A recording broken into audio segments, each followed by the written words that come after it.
it's late. You've got your dark mode IDE open. The rest of the house is finally asleep.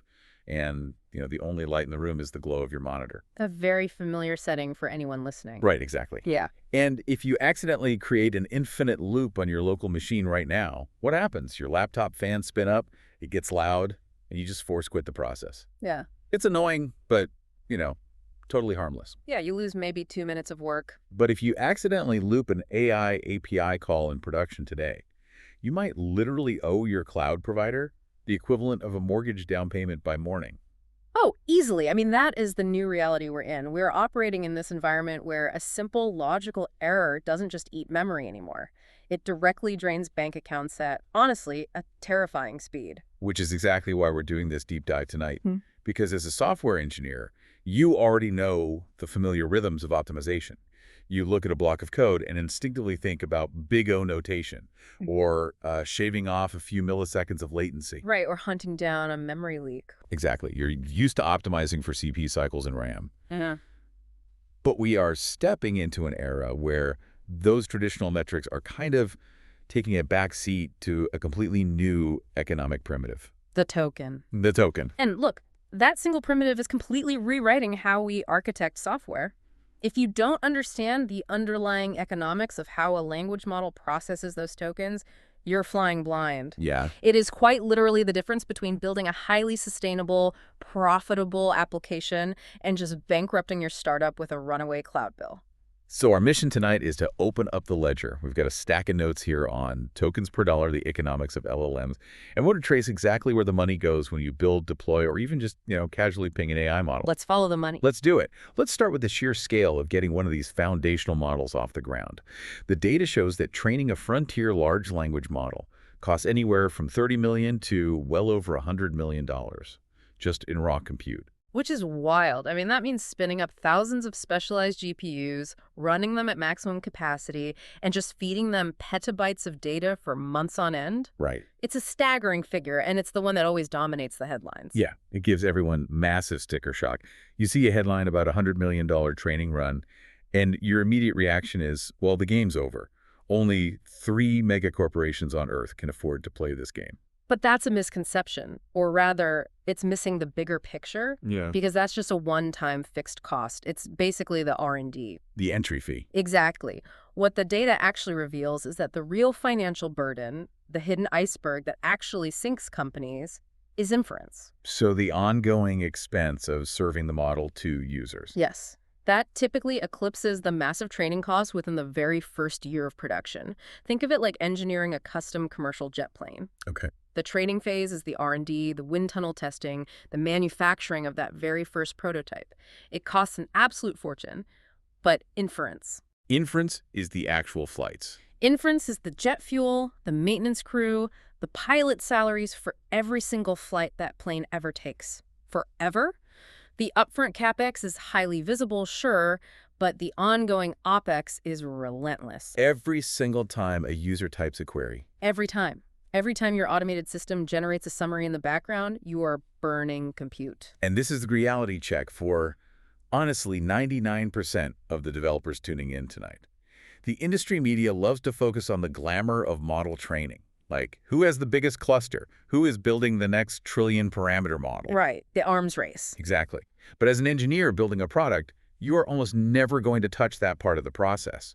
Inference optimization is where your actual daily battle is fought. Oh, 100%. Because if the compute cost of generating a response outpaces the revenue you extract from that specific user interaction, your product just dies. It's a fundamental unit economics problem. Which means we really need to look under the hood. If inference is the true budget killer, we have to understand the mechanics of why it's so expensive to run in the first place. Let's do that. Because when you look at the API pricing sheets from the major providers, there is a very obvious, glaring discrepancy. The input-output gap. Yeah. Across the board, input tokens, so the prompt you send to the model, are 2 to 4 times cheaper than output tokens, the text the model generates back to you. Now, putting my developer hat on, this initially feels totally counterintuitive. Right, because data is data, supposedly. Exactly. From a pure hardware perspective, a token is just a chunk of text mapped to a vector, right? Why does the server care if it's reading my prompt or writing the response? What justifies a 4 times price penalty just for outputting data? Well, to understand that penalty, we have to step away from the pricing sheet and look at the actual architecture of a transformer model. It fundamentally comes down to parallel versus sequential processing. Okay, unpack that for us. So when you send a massive prompt, say, you drop a 10,000-word technical document into the context window and ask for a summary. The model doesn't read it word by word from left to right like a human does. It ingests the whole thing at once. Right. Input processing is highly parallelizable because all the input tokens are already known, right? You provided them. So the model loads your entire prompt into memory, maps the tokens, and calculates the attention mechanisms across thousands of GPU cores simultaneously. And the attention mechanism is just figuring out how every single word relates to every other word in that document. Exactly. It's a massive, highly efficient matrix multiplication operation. The GPU architecture was practically born for this exact kind of parallel workload. So imagine 1,000 people reading 1,000 different pages of a book at the exact same time. The whole book is read in a fraction of a second. The GPU is just chewing through the input in one massive synchronized gulp. That's a great way to visualize it, but output generation is an entirely different beast. Output generation is inherently sequential. This is what we call the autoregressive bottleneck. Because autoregressive means it needs the past to predict the future. Exactly. To generate the very first token of your response, the model looks at your entire prompt, runs the math, and outputs one single token. Okay. Now, to generate the second token, it has to take your original prompt, append the first token it just generated, and run the massive calculation all over again just to predict the next single token. Generate, append, calculate. Generate, append, calculate. Wait. It has to run the math over the entire context again. So going back to the book metaphor, it's like asking one person to write a completely new book one word at a time. Yes. But before they are allowed to write the next word, they have to reread the entire original manuscript, plus everything they've written so far. Every single time. That is precisely the bottleneck. You cannot parallelize the future. You can't calculate the fifth word of the response until you know what the fourth word is. This means your incredibly powerful, massively parallel optimized GPU is suddenly forced to wait. It is bottlenecked by memory bandwidth. It's constantly loading and unloading gigabytes of model weights from memory to the compute cores just to generate one tiny piece of data at a time. So it's computationally stubborn, memory-bound, and just incredibly inefficient compared to reading inputs. Precisely. Okay, that changes my entire perspective on how I write code for these things. That inefficiency translates directly into the cost disparity. It's the literal hardware cost being passed on to you. Right. And, we often hear about prompt engineering as this sort of soft skill to get better quality answers out of a model. Right. Giving the model a dozen examples in the prompt so it mimics your tone. Right. Formatting tricks. Yeah. But understanding this autoregressive bottleneck means prompt engineering isn't just a quality trick. It's a hard architectural cost-saving measure. Oh, it's one of the most powerful levers you have as an engineer. Because if I push more context into the cheap, parallelizable input phase, like maybe I give the model the exact paragraphs it needs to read, and I strictly constrain the model to output a very short, specific response. It's like a simple JSON object. Yeah, exactly. A JSON object or just a single Boolean value. If I do that, I'm drastically reducing my compute footprint. I am shifting the workload from the expensive sequential generation side over to the cheap parallel input side. You're starving the bottleneck. I am literally engineering my way to a lower cloud bill. You're optimizing for the physical constraints of the hardware. But, when you realize how computationally stubborn output generation is, dragging gigabytes of weights across a GPU's memory bus for every single word, you might look at this and think scaling consumer AI applications is just a financial dead end. Well, it certainly sounds like one. I mean, if the core mechanism is that inefficient, how do we ever build apps that millions of people use daily without going bankrupt? Well, someone is either losing billions of dollars to subsidize this, or the underlying science is changing rapidly. And our sources point heavily to the latter. No. There is a massive deflationary force sweeping through the industry right now. LLM inference costs are not stagnant, they are plummeting. The data shows inference costs are dropping roughly 10 times every 18 months. Wait, a full order of magnitude every year and a half? Yes. That pace is just sheer absurdity. I mean, that's significantly faster than Moore's Law. Think about that from an engineering perspective. It's like checking your AWS bill and finding out they just arbitrarily chop to zero off the total every 18 months for the exact same workload. It's unprecedented. How is that physically possible if the autoregressive bottleneck still exists? It's a combination of massive forces hitting the problem simultaneously. First, sure, we are seeing better, highly specialized silicon hitting the data centers, but the real magic, the stuff driving that 10x drop, is happening in software and algorithmic optimizations. Like what? We are seeing incredible leaps in techniques like quantization and distillation. Okay, let's unpack those, starting with quantization, because that comes up in every set of release notes, but I think a lot of us just glaze over it. How does shrinking the precision of the model weights actually drop the cost? Let's use a simple math analogy. Imagine trying to store and calculate the value of pi. You could use 3.14159.265, right? Sure, out to 8 decimal places. Which takes up a lot of memory and processing power to compute over and over. Okay. Or you could just use 3.14. Okay. You lose a tiny bit of precision, but the math happens exponentially faster and requires vastly less storage space. That's quantization in a nutshell. We were taking model weights that traditionally require 16 bits of memory floating point 16 and compressing them down to 8-bit integers or even 4 bits. Oh, wow. And doing that drastically reduces that memory bandwidth bottleneck we talked about during output generation. Exactly. Because the model is half the physical size in gigabytes, the GPU can move those weights from memory to the compute cores twice as fast. Exactly. And the fascinating part is that researchers have found ways to do this with minimal loss in the model's actual reasoning capability. The model stays smart, but gets way lighter. Okay, so that's quantization. Then you pair that with distillation. Right. Distillation is essentially a massive, incredibly expensive frontier model acting like a senior staff engineer. Okay, I like this analogy. So the senior engineer writes a perfectly commented, highly optimized, step-by-step guide on how to perform a specific task. They then hand that guide to a much smaller, faster junior model. So the junior model learns to execute the exact same task, using a fraction of the parameters and a fraction of the compute. Yes. And when you combine those scientific breakthroughs with absolutely fierce, cutthroat market competition between the API providers, Prices are just in a free fall. which forces a profound industry shift. And this is the so what for the listener. If foundational models are getting vastly cheaper, faster, and more capable by the month, then the foundational model itself is rapidly becoming a commodity. It's becoming a utility, Yeah. like electricity or internet bandwidth. Exactly. And the foundational rule of tech economics is that when a lower layer becomes commoditized, the real value migrates up the stack. Yes, it always moves up. This is such a crucial takeaway for anyone listening tonight who is mapping out their roadmap for the next 3 years. Do not build your product's moat around a vanilla model. Please don't. If your entire business logic is just wrapping a thin user interface around a generic API call, your margin is going to get crushed by the foundational providers themselves, or by a competitor who simply swaps in a cheaper open-weight model next month. The value, and honestly, your long-term job security as an engineer is migrating entirely to the application layer. The value is in your proprietary data pipelines. It's in how you orchestrate systems like our retrieval augmented generation. Which perfectly exploits the token pricing gap we just discussed. Yes. Because with R, you pull highly relevant data from your own databases, you shove 10,000 tokens of context into that cheap parallel input window, and you ask the model for a highly accurate 50-token output.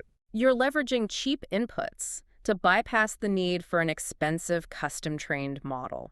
That's the architectural sweet spot. The value is in that orchestration. It's in the custom fine-tuning you apply to make the model deeply understand your specific enterprise domain. And most importantly, it's in the user experience and the trust you build. The model is just the engine, right? You have to build the rest of the car. Yeah, but because the application layer is where the real value is settling, engineering teams face a crucial architectural crossroad. The deployment question. Right. How do you actually serve these models to your users most cost-effectively? Yeah. Because as developers, we have a very specific mindset. We love to build our own infrastructure. We really do. We want to own the metal. You read about these new, highly capable open-weight models, you look at your growing API bill, and the urge to just spin up your own cluster is overwhelming. It is the classic developer's dilemma of build versus buy, but with much, much higher stakes. Our notes here draw a very hard mathematical line in the sand regarding this dilemma.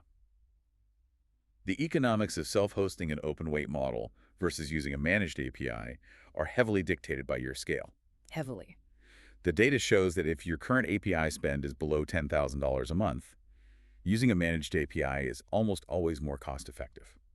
The threshold where self-hosting actually becomes economically attractive doesn't generally kick in until you cross roughly $50,000 a month in API spend. That's the magic number. Okay, I have to push back on this because that gap is massive. Let's say I'm spending $20,000 a month on an API. I look at cloud pricing, and I see I can rent a massive bare metal GPU server for $5,000 a month. I know where you're going with this. My engineer brain immediately sees $15,000 of pure profit. I know how to write a bash script.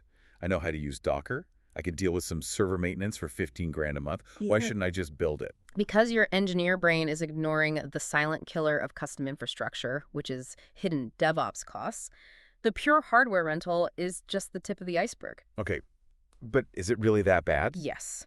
When you self-host a large language model, you aren't just deploying a static web app. You are taking on a massive operational burden. First, there's the traffic volatility. An API provider absorbs the volatility of your users. If your app goes viral for 3 hours, the API provider automatically scales. Oh, right. If I self-host, I either have to vastly over-provision my GPUs, meaning I am paying that $5,000 for expensive hardware to sit completely idle during off-peak hours. Yep. Or I risk my service crashing the second I get a traffic spike. Precisely. You are essentially paying for peak capacity 24/7, and then you have the maintenance, dealing with CADA version mismatches. Ugh, the worst. Optimizing the memory bandwidth we talked about earlier, managing node downtime, constantly updating model weights. You are going to need a dedicated DevOps engineer to manage that complexity. And a senior machine learning DevOps engineer easily costs $200,000 a year. Easily. So that $15,000 of pure profit I saw in my spreadsheet just vanishes instantly the moment I have to issue a single paycheck. It evaporates. Below that $50,000 threshold, you simply do not have the volume to beat the highly optimized economy of scale of a dedicated API provider. They are batching thousands of requests together to keep those GPUs running at nearly 100% utilization. You cannot replicate that efficiency with a single application.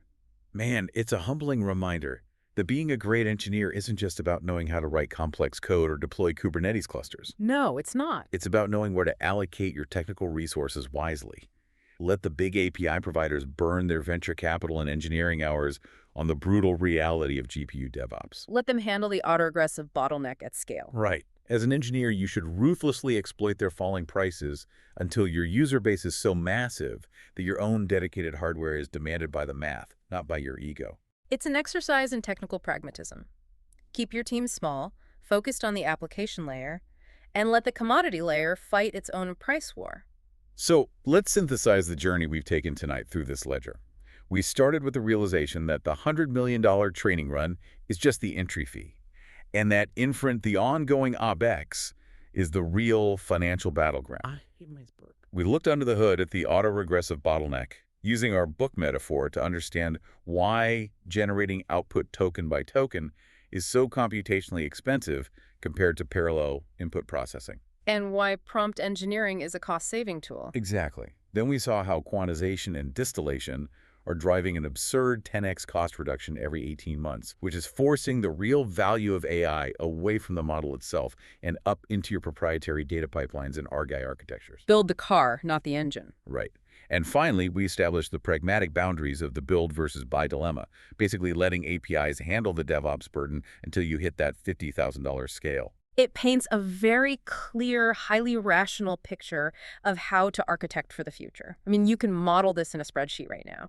You can map out your token usage, project the cost reductions, and predict your runway with incredible precision. But there is always a variable that breaks this spreadsheet. There is, and it's a massive one that we haven't touched on yet. It's the cost of being wrong. Yeah. The math of tokens per dollar works flawlessly right up until the exact moment the AI makes something up.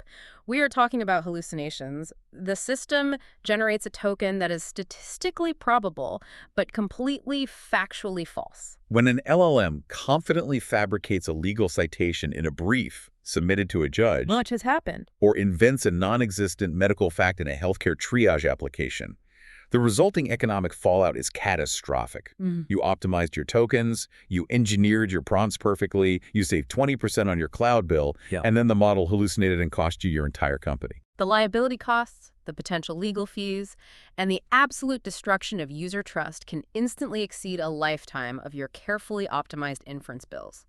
It is not just a software bug. It is a profound business risk. The financial danger of confidently delivered misinformation is the ultimate hidden cost of this technology. So as you head back to your code editor tonight, as you look at your dark mode IDE and think about the systems you're building, let that thought linger. How do you architect an application where the cost of inference is plummeting by the month, but the cost of a single hallucination remains astronomically high? It's the hardest engineering problem in the space right now. It really is. Keep building, keep optimizing, and most importantly, keep questioning the underlying economics of the systems you design.